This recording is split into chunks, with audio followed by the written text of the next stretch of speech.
Let's have a look at the upper garden.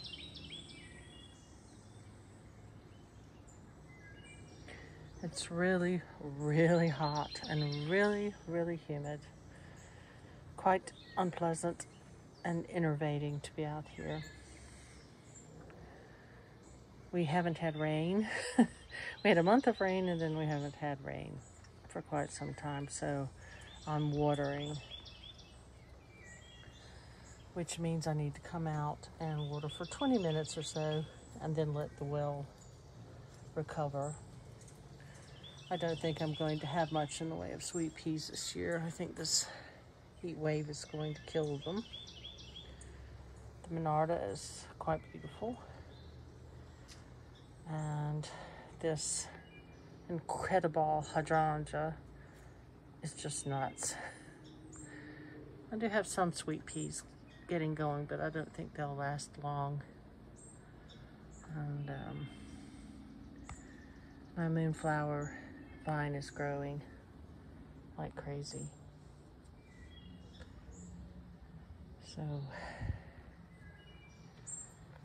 the Nepeta have just about done. I need to cut those back. And my black and blue salvia is really getting going now. It's one of my favorite plants. It's not hardy here, so I order one every year. And the fairy is still blooming. My Jacob Climb Monarda is wonderful, though it is starting to mildew, as you would imagine in this much humidity. And shortly I will have a beautiful phlox blooming. It's over 6 feet tall now. I suppose you can say that this sort of heat and humidity in the water I'm giving them and the fertility of the soil does make them grow like mad. And here is a Magnus echinacea. And the hummingbirds are here.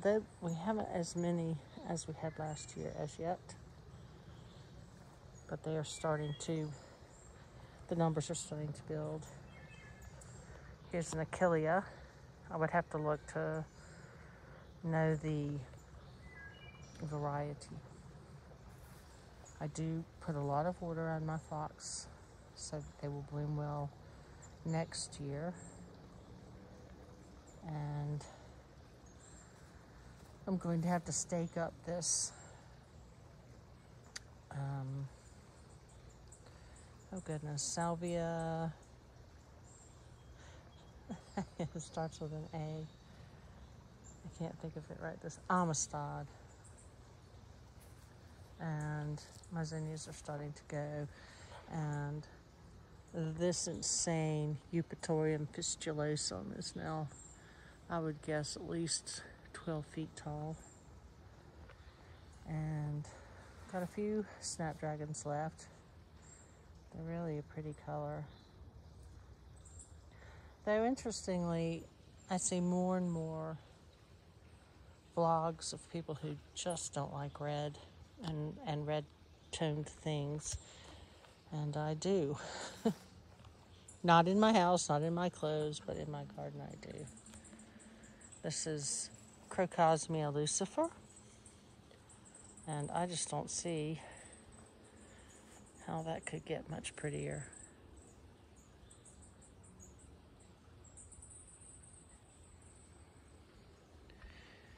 My tiger lilies, another color people don't like, orange, are going to bloom soon, I think. And they're probably 7 feet tall now. It's one thing about this sort of weather and place is that the soil is rich and the heat really makes things grow like mad. It's just not terribly pleasant to be out. But I make myself come out and water and weed and do things because you want to garden here, that's what you must do. It's just unpleasant. Got my lovely composters in the corner here, but this was a seedling a couple of years ago. It does self-seed here, the spidlea. And look at these flowers on these things. These are about 20 inches long. It's just insane. The color changes on camera. It's a bit more purpley than you can see here, but just so insanely beautiful. I do like a very tall buddleia.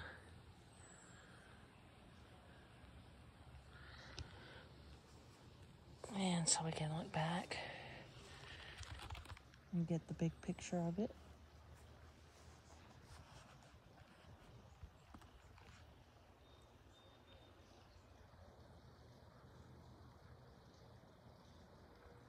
I like it. I think it's very pretty. Anyway, upper garden. Maybe we could look over the fence here if I can position myself.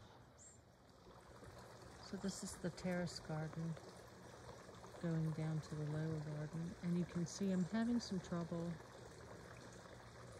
Something knocked my lavender aside, and now it won't stand up. And I did have a sadness. I put a new rose here, just here, and I noticed that it was wilting and went to look, and it had been chopped off at the base, which I think was probably a vole, a damage from the vole. And that happens, I guess. Anyway, it's a different viewpoint of it than looking at it from below. These are my tomatoes in pots at the top here. And you can see that I've got sun gold starting to ripen, which makes me happy. I had to replace the sakura and the black cherry. They both suddenly died. I have no idea why. And fortunately, I had not composted the 2 extra ones that I had planted. I plant more than I need, just a couple extra in case something happens. And I was on the verge of of composting those when the black cherry and the sakura died, so I was able to replace those, and they are catching up. Look at the racemes of the sun gold. It's a very beautiful tomato. I'm having to work on the lower garden quite a bit, remove foliage, and I redid my green stalks, put new soil in. That was backbreaking. And but we're starting to get lots of slicers and starting to develop slicers and develop my paste tomatoes. So we'll get those in another month or so.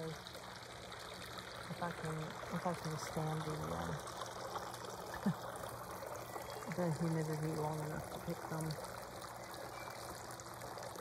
Anyway, that's what's going on here in this garden.